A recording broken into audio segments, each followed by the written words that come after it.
초에 말씀이 계시니라. 이 말씀이 하나님과 함께 계셨으니 말씀이 곧 하나님이시니라. 이 말씀이 14절에 육신이 되어 우리 가운데 거하시매 우리가 그 영광을 보니 아버지 독생자의 영광이요 은혜와 진리가 충만하더라. 오늘 하나님의 영광이 우리 삶 가운데 분명히 임했습니다. 그러니까 우리 삶 가운데 하나님의 영광이 보이지 않으면 이상한 거예요. 이상한 거예요.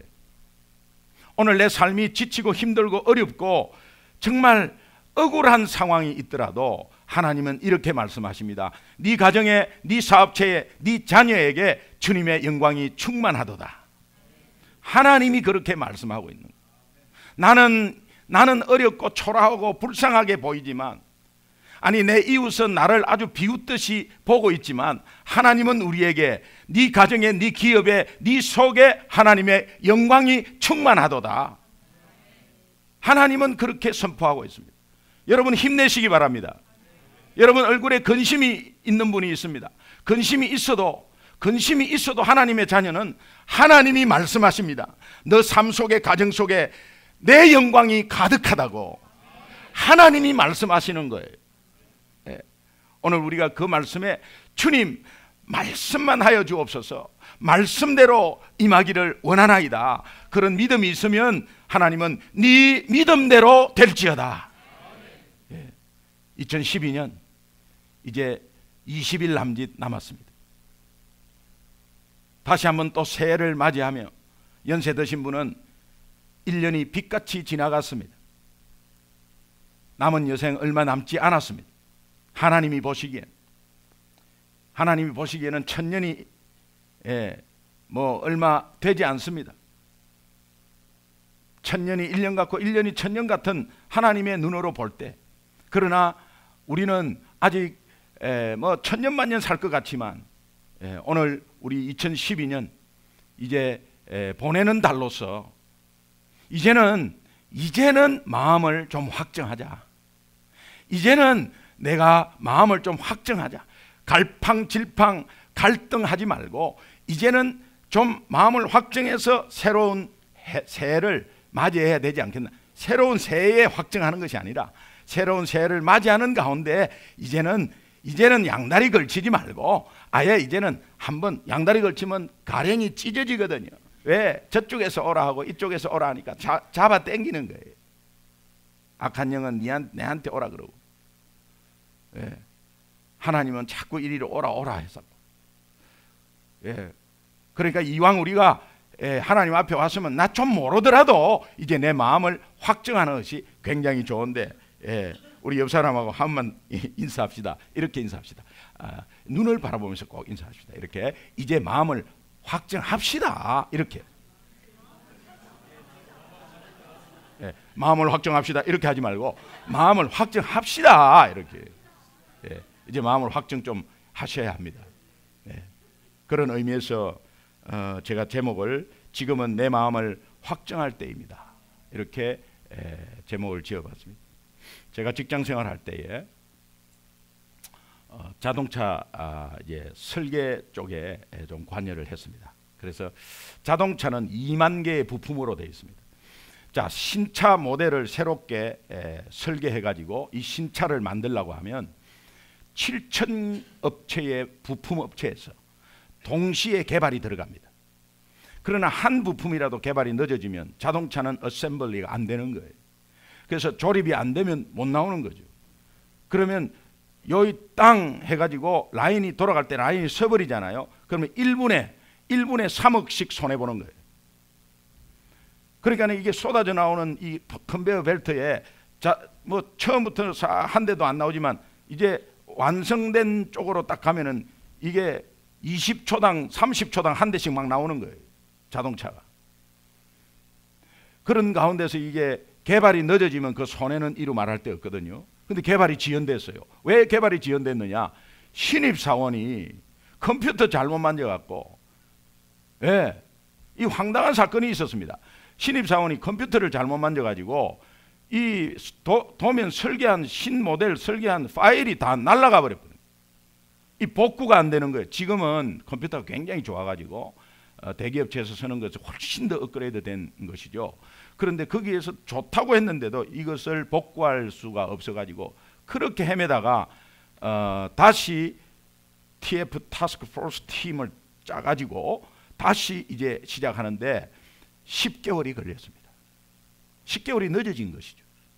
자, 큰 회사는 뭐 손해 봐도 이렇게 여파가 없습니다. 그러나 하청업체는 휘청거리는 거예요. 왜? 그거 개발하려고 기계 다 사고 투자해갖고 라인을 새로 만들고 하는 가운데서 다 론 받아갖고 한 거거든요. 그 이자는 이제 나가기 시작하는 거예요. 근데 자동차가 나가면 이제는 돈을 받으니까는 이제는 그렇게 갚을 수 있는데, 그런데 10개월이 연장이 돼버리니까 라인이 스탑돼 있는 거죠. 자기네들은 부품 다 개발해서 돼 있는데, 그래가지고 그 부품 개발한 도면을 다 조합해가지고 그렇게 다시 이제 살리고 하는 게 10개월이 걸렸어요. 참 이것을 황당 시츄에이션이에요. 그 신입사원은 또 어떻게 했고, 또 그 부서는 어떻게 했고, 그 자동차 회사는 어떻게 했고, 하청업체 어떻게 했습니까? 제가 개인적으로 보면 하청업체 사업하는 그 사장의 어려움은 어떻게 했어요?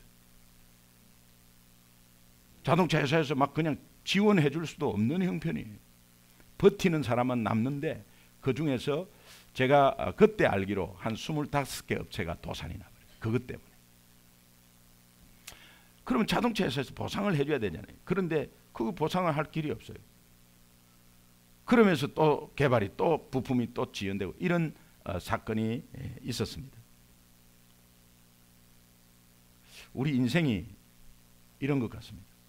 우리 인생. 내가 계획하고 준비했던 것이 다른 사람의 작은 실수로 잘못으로 인해서 한순간에 날아가 버리는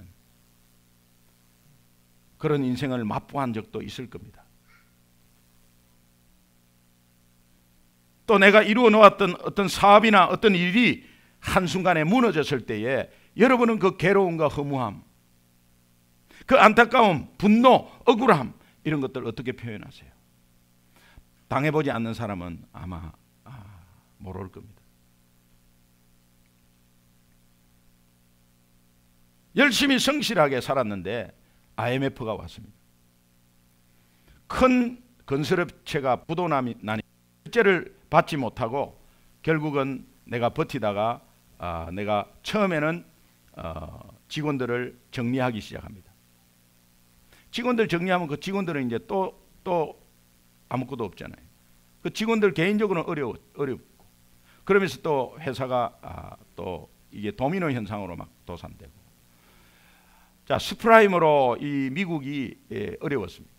집값이 폭락하고 그런데 이 크레딧 카드로 선 이 크레딧에 펑크난 것은 이건 이루 말할 수가 없다고 합니다.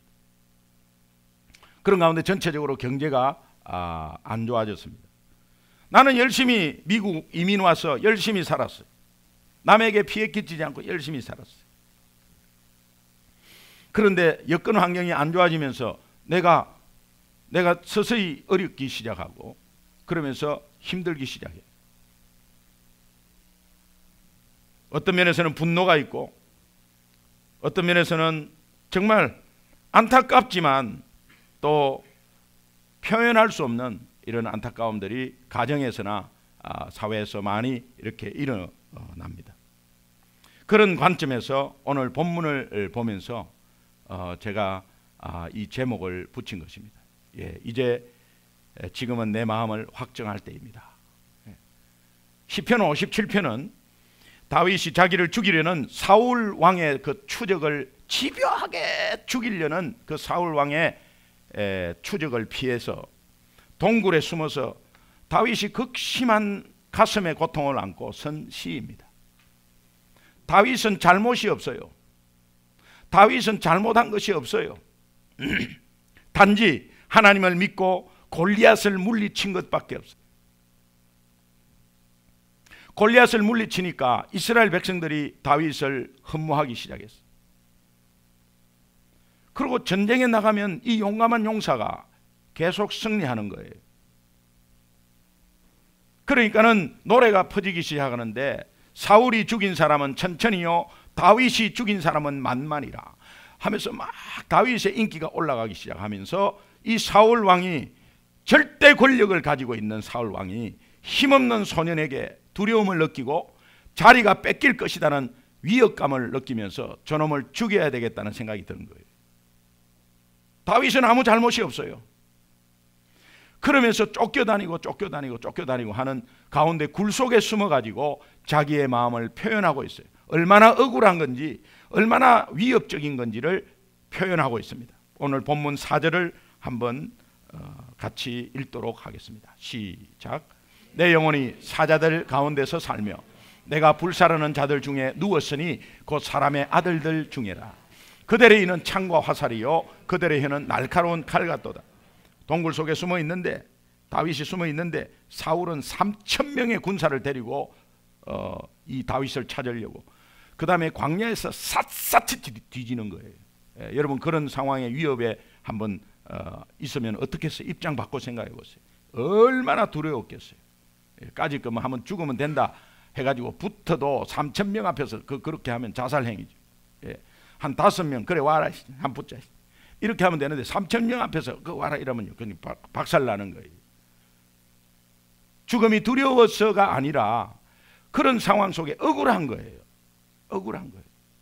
이런 것들을 토로를 하고 있는데, 오늘 본문 6절 말씀 보겠습니다. 전반부에 이렇게 되어 있습니다. 시작.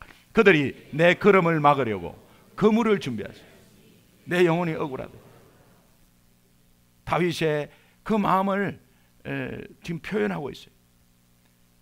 군사를 데리고 그 청년 하나 잡으려고 온 군사를 데리고 사울이 그렇게 하는 모습하고 피해 있는 다윗의 모습을 상상해 보십시오. 오늘 우리 인생이, 내 주위에는 뭔가 깔아뭉개고 죽이려고 하는 이런 세력들이 굉장히 많아요. 그러면 내가 돈도 없고 권력도 없고 아무것도 없으면 어디에 쫓겨갖고 초라하게 있는 내 모습을 발견하는 순간 주저앉아 버리는 거예요. 하나님 자녀고 뭐고 없습니다. 그냥 주저앉아 버리는 거예요. 신앙생활을 오래 해도 신앙생활 연륜이 그 고통 중에 이기지를 못하더라고. 직분이 이기지를 못하더라고.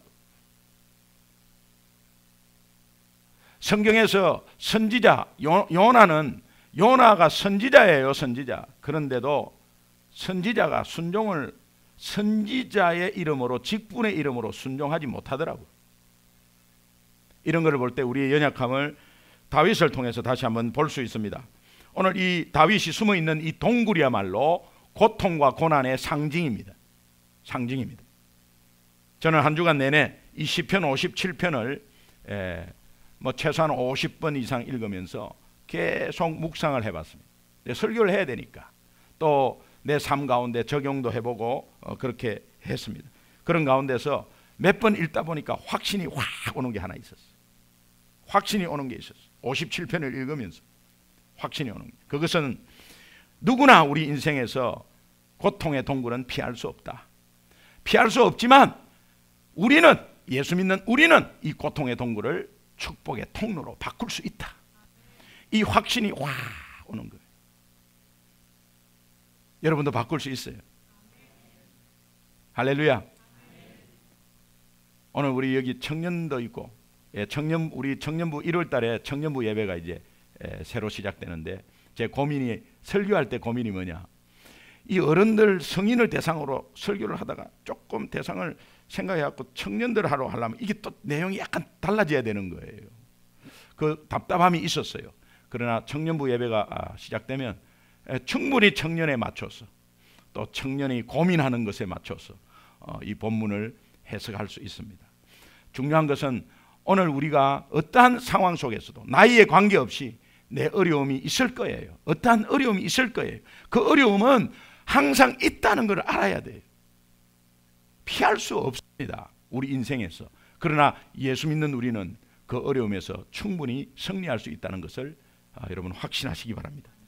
그렇다면 본문에서 다윗이 어떻게 이 고통의 동굴을 축복의 통로로 바꾸었나를 알아봐야 합니다. 성경은 우리 삶의 교훈이요, 본이요, 거울입니다.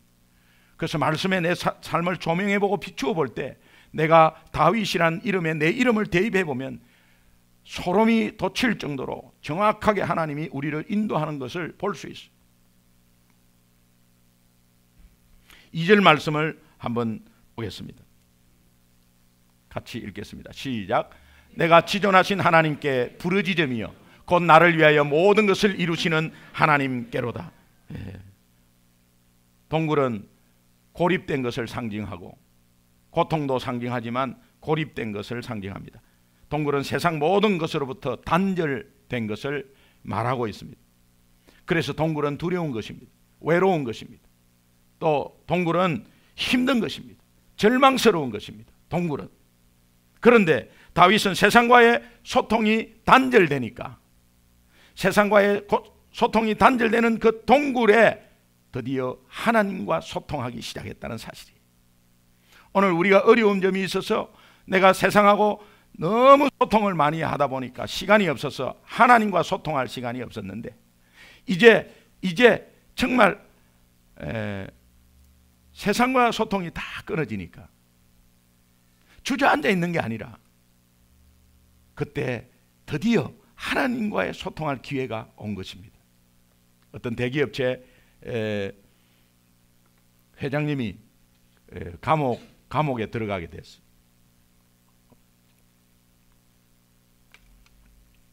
많은 일거리를 보고받으면서 감옥에서도 결제하고 이렇게 하다가 내가 감옥에 와서까지 이 짓 할 필요 있나, 그냥 조금 쉬어버리자 해가지고 아무 생각 없이 쉬었답니다. 근데 너무 무료하니까 이제 성경책을 보기 시작하고 그 성경책 속에 로마서를 읽으면서 예수님을 영접하게 되었답니다. 그 예수님을 영접하면서 그 마음이 얼마나 편한지, 그러면서 그분이 하나님과 대화하는 시간이 가장 행복했다. 그러면서 그 뒤에 6개월 뒤에 나왔어요. 나와가지고 교회를 다니면서 하시는 말씀이 내가 가장 행복한 때는 감옥에 있었을 때. 안 믿는 사람이나 이해 못할 사람은 거짓말 같은 이야기를 하는 거예요.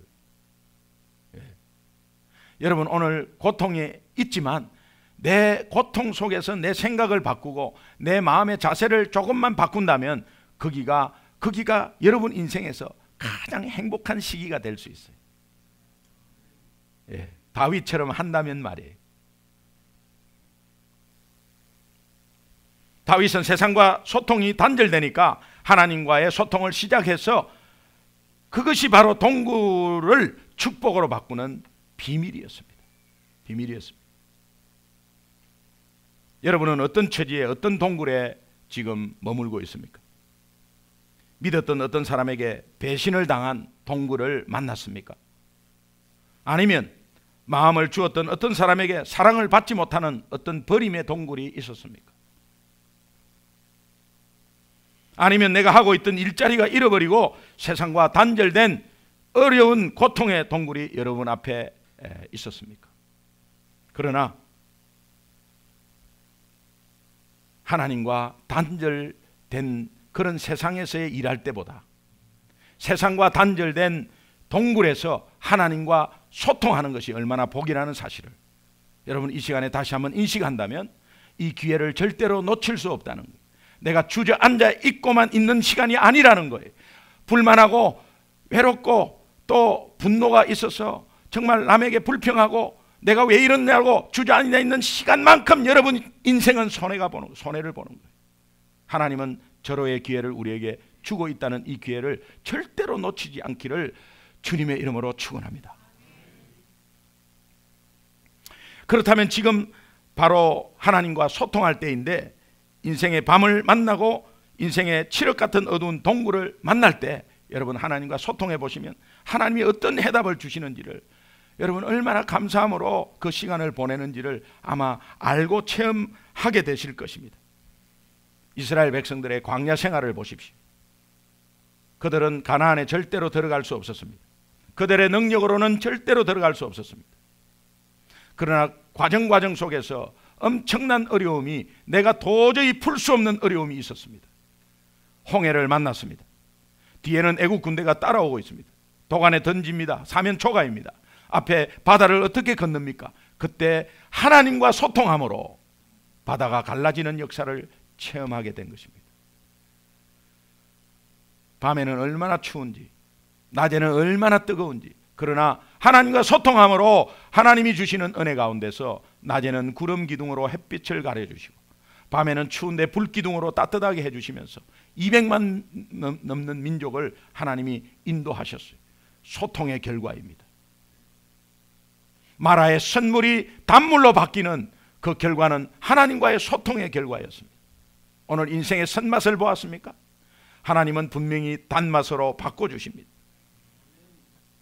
200만 민족이 물을 먹지 못해서 얼마나 목이 말랐는지, 그런데 딱딱한 바위에서 하수와 같이 물이 쏟아져 나온다는 것은 도저히 상상을 초월하는 사건이었습니다. 그러나 하나님과 소통하면 오늘 우리는 절대로 기대도 하지 않고 상상을 초월하는 하나님의 역사가 오늘 우리 삶 가운데 은혜로 올 줄로 믿습니다.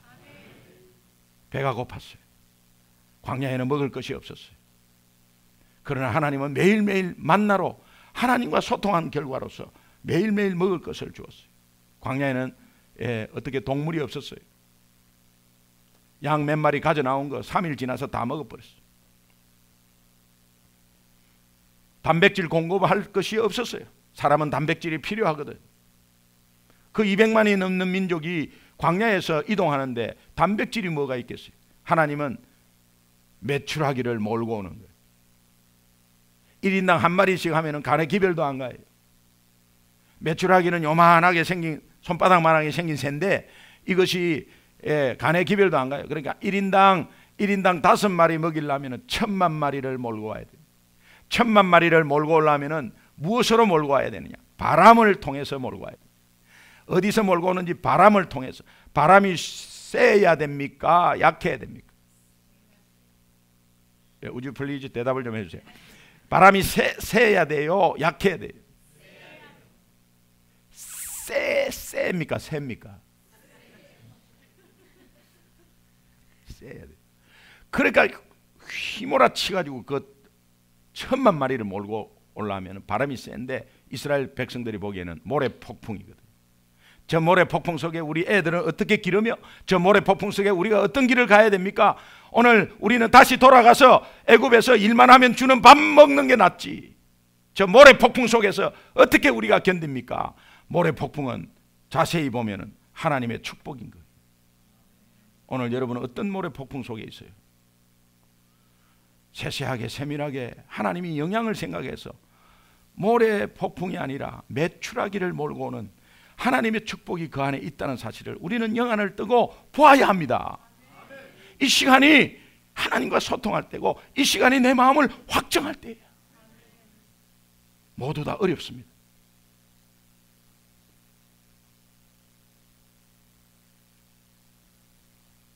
아말렉이라는 대군이 이스라엘 백성들을 쳐들어왔습니다.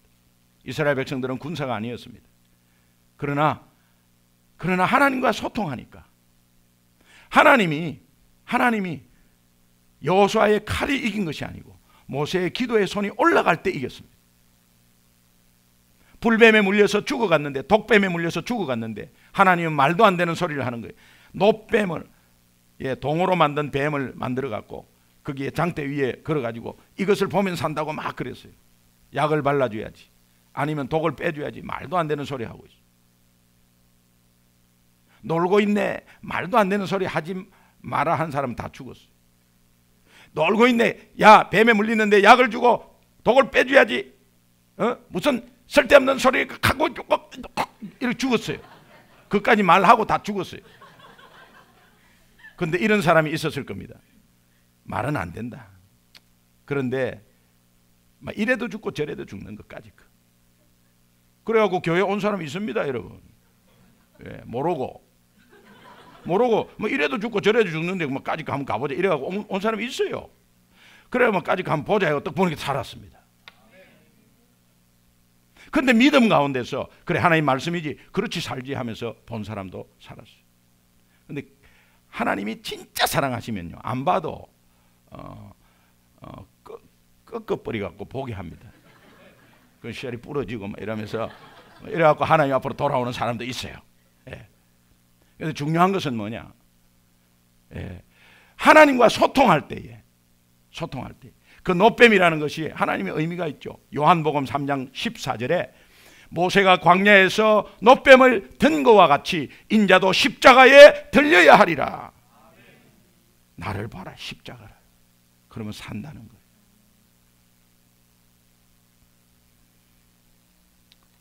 우리는 인생에서 고통의 동굴을 만날 수밖에 없다고 말씀드렸습니다. 절망 가운데 빠질 수밖에 없다는 것이 오늘 우리 인생입니다. 그러나 한 가지 깨닫는 것은 사람이 동굴에 갇히는 그 자체가 비참한 게 아닙니다. 여러분이 현재 주저앉아 있는 그 상황이 비참한 게 아니라 그때 동굴에 갇혀 있을 때 하나님과 소통할 수 없는 것이, 하나님과 소통할 수 없다는 것은 예수 안 믿는 사람들이에요. 내가 부르짖어 기도할 대상이 없다는 것, 그 얼마나 비참한지 아십니까? 부르짖어서 정말 하나님께 부르짖고 내가 소통할 수 있는 하나님이 있다는 것이 얼마나 축복인지 모르겠어요. 그 하나님만이 없다면 그 고통 속에 얼마나 비참하겠어요. 그렇다면 제가 소통의 다윗을 보면서 이 소통의 첫 단계는 부르짖음이에요. 부르짖음. 그런데 제가 질문을 한번 해봤어요. 다윗은 생명을 위협받는 위기의 동굴에서 어떻게 하나님께 부르짖을 수 있었을까? 나 같으면 그렇게 했을까? 하나님의 소통의 첫 번째 단계가 하나님께 부르짖음. 이 부르짖음을 왜 했을까? 그렇게 할 수 있는 원천이 어디에 있었을까? 그것은 첫 번째로 하나님은 크고 위대한 분이다. 내 현재 당하는 이 동굴보다 훨씬 크다. 오늘 우리는 하나님을 큰 것을 모르고 내 문제가 크게 보이니까 나는 죽었다고 하는 거예요. 그런데 문제 커요. 당연히 커요. 그런데 그 하나님은 광대하신 분, 위대하신 분이라는 하나님의 상황을 우리가 발견했을 때 문제는 작아지는 것입니다. 다윗은 이것을 가지고 있었어요. 그래서 부르짖을 수 있었어, 하나님께. 여러분, 제가 아프리카를 갔는데요. 아프리카의 밤하늘을 보니까 별이 씨알이 쏟아지더만 징그러울 정도로 20초마다 별똥이 떨어져. 우리는 어릴 때에 평상에 누워가지고 보면은 한 2시간마다 이 별똥이 떨어지는 것을 기억합니다. 많이 봤습니다. 지금은 뭐 거의 볼 수 없는데, 그러나 있는데 매연 때문에, 오염 때문에 안 보이는 거예요. 아프리카를 가니까요, 얼마나 자연 그대로냐 하면 20초마다 한 개씩 떨어지는 거예요. 20초마다. 근데 별이 와 쏟아진다는 게 그런 거예요. 쏟아진다. 여러분, 아브라함 시대는 또 얼마나 더 맑았겠어요. 그러니까 하나님이 네 자손을 내가 허락하겠다고, 어느 만큼 이리 와봐라, 네 잘 모르니까 내가 시청각 교육할게, 이리 와봐라. 밤에 데리고 나갑니다. 데리고 아브라함 뭣도 모르고 이렇게 갔다가 하늘을 봐라, 하늘이 막 쏟아지는 거예요. 네 자식이 저만큼, 저거보다 더 많게 하겠다. 그런 가운데 막 쏟아지는 거예요. 이 별들을 누가 창조하셨죠? 하나님이 창조하셨죠. 여기에 뭐 우리 주위에 있는 이런 세밀한 것보다 그거 보십시오. 근데 그것이 얼마나 법칙 속에서 부딪히지 않고 돌아가고 있는지. 우리는 굉장히 어려운 것은 하늘의 별 따기다. 굉장히 어려운 일을 그렇게 말하잖아요. 하늘의 별 따기. 그거보다 더 어려운 게 있어요. 그거는 하늘의 별 달기예요. 하나님은 그것을 하신 거예요. 하나님은 그것을 하신 거예요.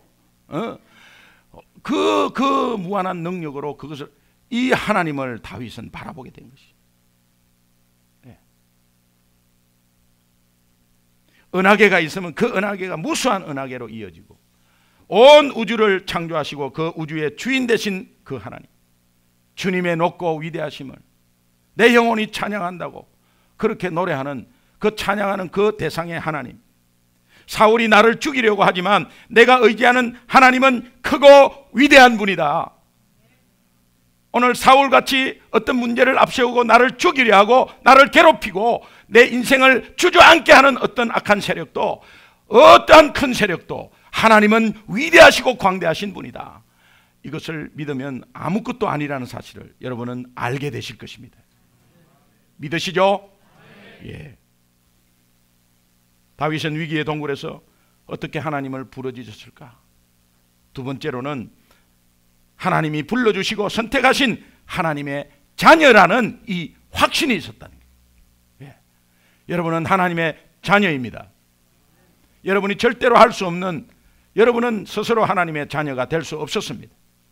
하나님이 여러분들을 긍휼히 여기시고 이 땅에서 그 누구도 할 수 없는 죄 문제, 허무 문제, 죽음 문제, 사망 권세 이기는 것, 악한 영을 이기는 것을 예수 그리스도를 통해서 해결해 주셨습니다. 그래서 여러분은 하나님의 자녀가 되었습니다. 이 하나님의 자녀의 권세는 얼마나 큰지 몰라. 하나님이 이렇게 말씀하십니다. 내가 너를 구속하였고, 구속이라는 것은 값진 것을 잃어버렸는데 그 가격 그대로 다 지불하고 도로 찾은 것을 말해. 오늘 우리 생명은 죄 때문에 하나님과 떠났습니다. 하나님을 떠났어요. 만날 수 없어요. 그러나 그 죄값에 그 우리 생명이 얼마나 귀하냐, 그 귀한 것을 예수 생명의 값을 치르고 다시 우리 생명을 도로 찾은 것을 구속.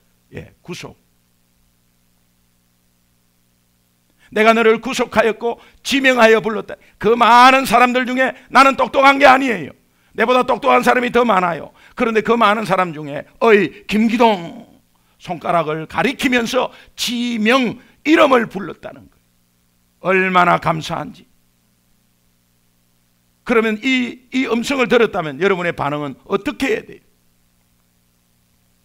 지명하여 불렀다. 어이 김기동 했을 때요. 감격해야 돼요. 근데 여러분 모습을 보면 어이 김기동 이러면 나 불렀냐 지금? 나 불렀어요 지금? 저예요? 이런 의미, 너무 냉랭한 거 있죠. 예. 감격해. 이렇게 해서 너는 내 것이라고 하나님이 나를 불러주신 거예요.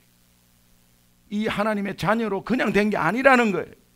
하나님이 태초부터 계획하시고 예정하시고 그 예정의 계획 속에서 그 안에 있는 사람을 선택하셔서 하나님께로 돌아올 수 있는 예수 그리스도의 길을 여시고, 그러면서 하나님의 자녀가 될 수 있는, 자녀가 되어서 이 땅에서 힘있게 살 수 있는 성령을 우리에게 주셨다는 거예요.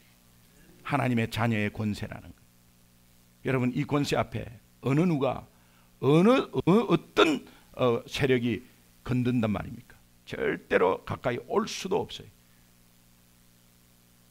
비록 몸은 동굴에 갇혀 있지만, 비록 사업은 내가 잘 되지 않아서 온갖 어려움이 있지만, 비록 건강이 좋지 않아서 마음대로 먹은 대로 되지는 않지만, 그러나 내 내면에 절대로 빼앗길 수 없는 확신, 자신감, 하나님의 자녀라는 거예요. 다윗이 굴 속에서 사울을 죽일 수 있었어요. 굴 속에 숨어 있는데 사울이 들어왔어요. 저 들어온다. 슉. 굴이 깜깜했기 때문에 안 보였어요. 사울이 왜 들어왔느냐? 똥 누르려고 들어왔어요. 근데 얼마나 안 보이면은, 그런데 사울은 왕이잖아요. 신하들이 보기에 창피하고 냄새나니까 조금 더 깊숙이 들어간 것 같아요. 그러니까 다윗 가까이 온 거예요. 그래, 그것도 모르고 그냥 용을 쓰고 있는데 뒤에서 죽일 수 있었어요. 근데 옷을 싹 빼갔어요. 다윗은 하나님이 기름 부음 받은 종, 비록 사울에게 하나님의 신은 떠났지만 이미 사무엘에게서 받은 기름 부음 받은 종을, 하나님을 존중해서 하나님이 기름 부음 받은 종을 하나님이 처리할 수 있도록 하나님을 존경하고 경외했습니다. 그러나 그것뿐만이 아니라 왜 죽이지 않았느냐? 다윗이 그때 죽일 수 있었어요. 그런데 하나님을 존경하는 그 마음뿐만이 아니라 신앙의 자신감이 있었어요. 여러분, 저 사람 당장 처치할 수 있는 그 때가 와요. 드디어 잘 만났다. 너 어떻게 그래? 내가 드디어 복수할 때가 왔다. 그러면서 싹 웃으면서요. 복수하는 사람은 그 사람만큼 소심한 사람이 없어요. 여러분이 배경이라면 썩 웃으면서 괜찮다, 용서하겠다 그래요. 이게 신앙의 자신감이에요. 아버지가 멋지게 보일 때가 어떻게 언제이냐? 예. 죄송한 이야기지만 제가 한 3일 가출할 때가 있었어요. 예. 고등학교 때 가출했다. 박살납니다. 빗자루 몽둥이 3개 부러집니다. 근데 그런 걸 뻔히 알고 가출해서 들어가려니까 무서운 거예요. 그런데 아버지 앞에서 이제 들어가서 이제 뭐 들어가야지 어떻게 할 거예요. 그래 꿇어 앉아가지고 이제 내공호흡을 하고 있었어요. 아버지 잘못했습니다. 평상시에 같으면 이놈의 짜스 뭐야 이런 스타일이었어요. 그러니까는 딱 내공호흡을 하고 있어요. 그래 탁 맞으면 탁 이렇게 해야 돼. 그래고 딱 뭐 날라오는 거 이제 딱 주시하고 아버지 잘못했습니다. 이러니까요. 아버지가 씻고 밥 먹어. 와 멋지대.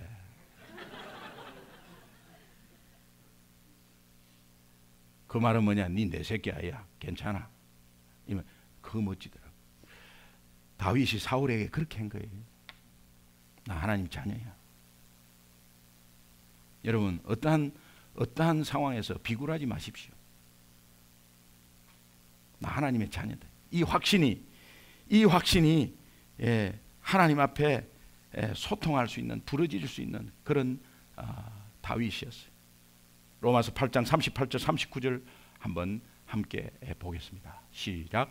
내가 확신하노니 사망이나 생명이나 천사들이나 권세자들이나 현재일이나 장래일이나 능력이나 높음이나 깊음이나 다른 어떤 피조물이라도 우리를 우리 주 그리스도 예수 안에 있는 하나님의 사랑에서 끊을 수 없으리라. 할렐루야. 두 번째 소통의 단계는 찬송하는 거였습니다. 제가 질문을 던져봤습니다. 또 다윗이 그 동굴에서 어떻게 찬송할 수 있었을까?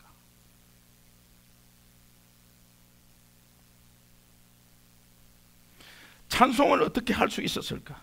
제가 보았습니다. 어려운 속에서도 찬송해야 하겠다는 의지적 결단이 있었다는 것을 보았습니다. 찬송해야 되겠다는 의지적 결단이 행동으로 옮겨지는 것입니다. 우리가 오늘 내가 의지의 결단을 했을 때 그 의지의 결단을 그것이 강하면 분명히 행동으로 옮겨집니다. 노뱀을 보면 산다. 보면 봐야지 할 때 보는 것입니다. 마음의 문을 열면 내가 그에게로 들어가 그로 더불어 먹고 그는 나로 더불어 먹으리라. 문을 열면 내가 열어야지 여는 것입니다. 다윗이 기도한 1, 2절 본문 1, 2절을 보면 막 기도하다가 하나님이 분명히 나를 구원해 주실 것이라는 3절의 확신이 나옵니다. 그러나 4절에서는 다시 두려움이 엄습해 옵니다. 이것이 인간의 연약함입니다. 여러분 지난 주일날 설교 듣고 은혜를 받아가지고 그렇습니다 이렇게 하다가 화요일 되면 다 까먹습니다. 뭐 먹고 살기 바빠갖고 정신 없습니다. 근데 설교하자마자 탁 나가시면서 장로님이 탁 적용을 하시대. 아이고 장로님은 그동안에 수고만. 저는 무익한 종입니다. 그저 제가 해야 될 일을 한 것뿐입니다. 그러면 막 자기 권리 폭이 아무 문제가 없죠. 이제 그런데 요게 화요일 가면 잊어버립니다. 그것은 잘못된 게 아닙니다. 우리 인간이 다 그래요. 그래서 사인 커버를 걸어요. 우리 성도님 중에 한 분이 지금까지도 안 나오시는데요. 매주 전화를 하죠. 목사님 이번 주에는 꼭 나갈게요. 나는요 포기할 수가 없어요. 그 말에. 그래가지고 처음에는 막 철떡같이 믿었습니다. 근데 안 나오셔서 무슨 일이 있습니까? 이렇게 뭐 그렇다고 그랬어요. 그래갖고 이제 오히려 자수합니다. 그분이. 이번 주에는 제가 그냥 꼭 나갈게요. 이렇게. 근데 이번 주 나갈지 안 나갈지 모르겠습니다. 이러면 제가 좀 기도를 하겠는데 이번 주에 꼭 나오겠다 하니까 이것이 지금 4개월째입니다. 근데 솔직히 말합니다. 매주 그렇게 말합니다, 지금. 그래서 그 말이 할 때는 진실이지, 할 때는. 저는 거짓말 했다고 보지는 않아요. 진실이지. 그런데 나가겠다고 하는데 그 상황이 딱 잡고 있는 거야. 그걸 이기지 못하는 거. 그래서 이것에서 기도해야 되겠구나. 그래서 이제 기도하고 있죠. 우리가 베드로도 마찬가지고 굉장히 믿음이 있어갖고 막 그냥 물리로 걷다가 그냥 물리 빠져버립니다. 이런 우리 상황이 똑같아요. 믿음이 한때는 굉장히 좋아요. 그러다가 어떤 문제가 오면요, 저 사람 믿음 있는 사람 맞아 할 정도로 내리꽂습니다. 예, 뭐 장로님이고 막 이 신앙생활 몇 년 하고 이런 거 관계가 없어요. 관계가. 그러면서 그분 입에서는 항상 옛 이야기는 저는 옛날에 무슨 회장했고요, 막 이렇게 해서 이게요, 그 회장이 믿음을 지켜줄 수가 없어요. 그러니까는 우리는 당연히 그렇게 되게 돼 있어요. 저 자신을 한번 보면 저도 마찬가지예요. 저도 그런 사인 커버를 굉장히 그리고 있어요. 그것이 오늘 우리 현실이에요. 다윗도 마찬가지예요, 여러분. 오늘 본문 5절을 한번 보겠습니다. 본문 5절이 하나님을 막 높여요. 앞에 막 불안하고 있다가 하나님을 막 높여요. 여러분 2절 3절 보면 막 걱정하다가 또 올리고 한번 5절 한번 같이 읽어보겠습니다. 시작. 하나님이여, 주는 하늘 위에 높이 들리시며 주의 영광이 온 세계 위에 높아지기를 원하는, 이렇게 하이프 돼가지고 주님을 찬양합니다. 그런데 6절 보실래요? 6절 보면 또 내리꽂습니다. 시작. 그들이 내 걸음을 막으려고 그물을 준비하셨으니 내 영혼이 억울하도다. 그들이 내 앞에 웅덩이를 파서나 자기들이 그 중에 빠졌도다. 7절 보실래요? 7절 보면 또 올라갑니다. 7절 보면 시작. 하나님이여, 내 마음이 확정되었고 내 마음이 확정되어 사오니 내가 노래하고 내가 찬송하리로다. 막 업앤다운을 하다가 결국은 내 마음이 확정되니까 찬송하고 노래하겠다고 내 의지적 결단을 딱 내려놓는 거예요. 우리도 업앤다운이 있을 수 있어요. 그러나 지금까지 그렇게 했다면 이제는 우리의 마음을 확정하고 이제 2012년 보내면서 내 마음이 확정되었을 때 2013년도에 우리가 그 1년 동안 어떤 어려움이 있어도 어떤 동굴에서도 찬양하고 찬송하는 그런 여러분 되시기를 주님의 이름으로 축원합니다. 엎치락 뒤치락 하는 가운데 마음이 확정되니까 노래하고 찬양한다는 것. 우리는 대부분 이렇게 기도합니다. 하나님, 동굴에서 벗어나게 해주세요. 동굴에서 벗어나면 하나님께 찬양하겠습니다. 이것은 김중배가 이번 일만 잘 되면 다이아몬드가 문제겠나요? 평생 못하는 거 아시죠? 그렇게 되면 평생 못하는 거 아시죠? 목사님, 이번 일만 잘 되면 제가 11조도 하고요, 이번 일만 잘 되면 주일 빠지지 않고요, 평생 못하는 거 아시잖아요. 우리의 기도는 내 기도부터 해결해 달라고 그럽니다. 내 이 동굴을 해결해 달라고 그럽니다. 이 깜깜한 거 미치겠어요. 답답해서 미치겠어요. 하나님, 도대체 왜 이럽니까? Why me? 왜 내한테 이럽니까? 하나님, 이거 해결해 주세요 그럽니다. 그러나 그 동굴에서 찬송하면 그것이 해결됩니다. 내가 미국 가서 이직하게 생겼어? 내가 내 처지에 화장실 청소하게 생겼어? 그러나 이 화장실 청소에서도, 이 동굴에서도 주님의 높고 위대하심을 찬양을 하면요, 그것이 예배가 되어가지고 하나님이 받아서 우리를 드러높이 세워주는 하나님의 길을 열어버리는 거예요. 하루에도 수없이 무너졌다 바로 섰다 하지만은 이제 내가 어떤 상황 속에서도 하나님을 찬양하겠습니다. 이 마음에 확정을 하면 그 동굴에서 벗어나는 귀한 비밀이 있음을 꼭 깨달으시기 바랍니다. 감옥에서 바울과 실라가 찬송했어요. 그러니까 옥문이 열리고, 바울과 실라가 하나님 이 감옥에서 좀 빠져나오게 해주세요 이렇게 안 했어요. 찬송을 해버렸어요. 여러분 어떤 어려움이 있어도 찬송하십시오. 찬송을 해보십시오. 분명히 이길 수 있습니다. 다윗이 그 위기 속에서 동굴에서 어떻게 찬송할 수 있었을까? 저는 두 번째로 최후 승리에 대한 확신이 있었습니다. 어떠한 경우라도 하나님은 나에게 승리를 주신다. 이 확신이 있었기 때문에 찬송을 해버린 거예요. 미리 감사한 거죠. 다니엘이 사자굴에 들어간 걸 알면서도 찬송을 해버렸어요. 그러니까 하나님이 사자를 입을 다 막아버렸어요. 오늘 우리를 괴롭히는 악한 영이 있어도 그 속에서 우리가 찬송을 해버리면 하나님이 악한 영의 입을 다 막아버려요. 우리를 방해하는 요소의 장애물을 없애져 버려요. 이 비밀이 분명히 있습니다. 예수 믿는 우리가 놓치는 것이 뭐냐? 오늘 시편 57편 3절에서 11절까지는 승리의 노래만 부른 것이 아니라 업앤다운이 있어. 이 다윗도 업앤다운이 분명히 있어요. 거기에 엎치락뒤치락거리 하면서 아픔이 있었어요. 온갖 희로애락이 거기에 다 있어요. 그런데 마지막에 최후 승리는 분명히 나에게 있다는 이 확신이 있었기 때문에 업앤다운 해도 찬양을 할 수가 있었다는 거예요.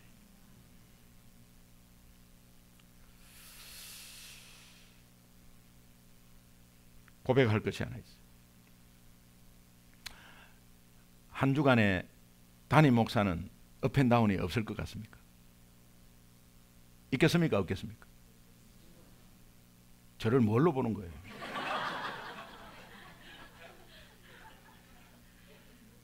그래, 있습니다. 잘 보았습니다. 어떤 때는 제가 설교를 잘했다 이런 건 한 번도 없습니다. 항상 뭔가 부족해갖고 시간이 부족해갖고 충분해갖고 이렇게 들고 올라간 적이 한 번도 없습니다. 그러면 내려오면요, 제 마음에 속삭이는 게 있습니다. 제 귀에.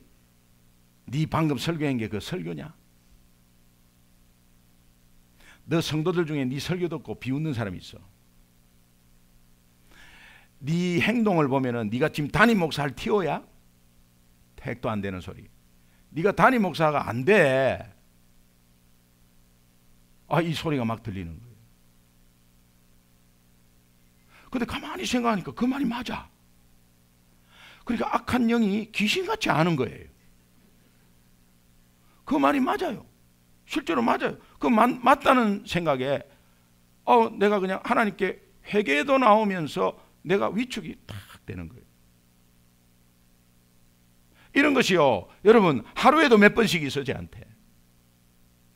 또 일주일에 큰 사인 커버를 그리는 게 있어요. 여러분이 있듯이 저도 있어요. 그런데 제가 여러분 앞에 말씀을 들고 이렇게 자신 있게 확신 있게 여러분 앞에 선 것은 마지막 최후의 승리는 주님이 저한테 주신다는 걸 알고 있어요. 부족하고 연약하지만 하나님께서 분명히 저를 붙잡고 있다는 것을 확신하기 때문에.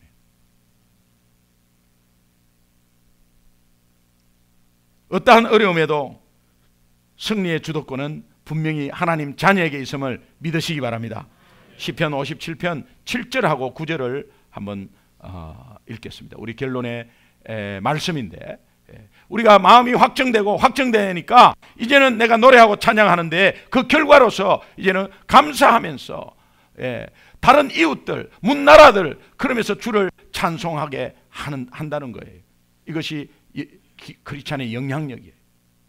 한번 같이 읽겠습니다. 시작. 하나님이여, 내 마음이 확정되었고 내 마음이 확정되어 사오니 내가 노래하고 내가 찬송하리로다. 주여, 내가 만민 중에서 주께 감사하며 문나라 중에서 주를 찬송하리이다. 다윗의 하나님은 나의 하나님이십니다. 나를 구원하신 아버지 하나님은 내가 동굴에서 두려워 떨면서 초라하고 어둡게 살기를 절대로 원하지 않으십니다. 하나님은 내가 동굴의 어둠 속에서도 부르짖고 찬송하기를 원하세요. 이제 내 마음을 확정시킨다면 하나님이 여러분의 고통의 동굴에서 벗어나게 해 주실 줄로 확신합니다.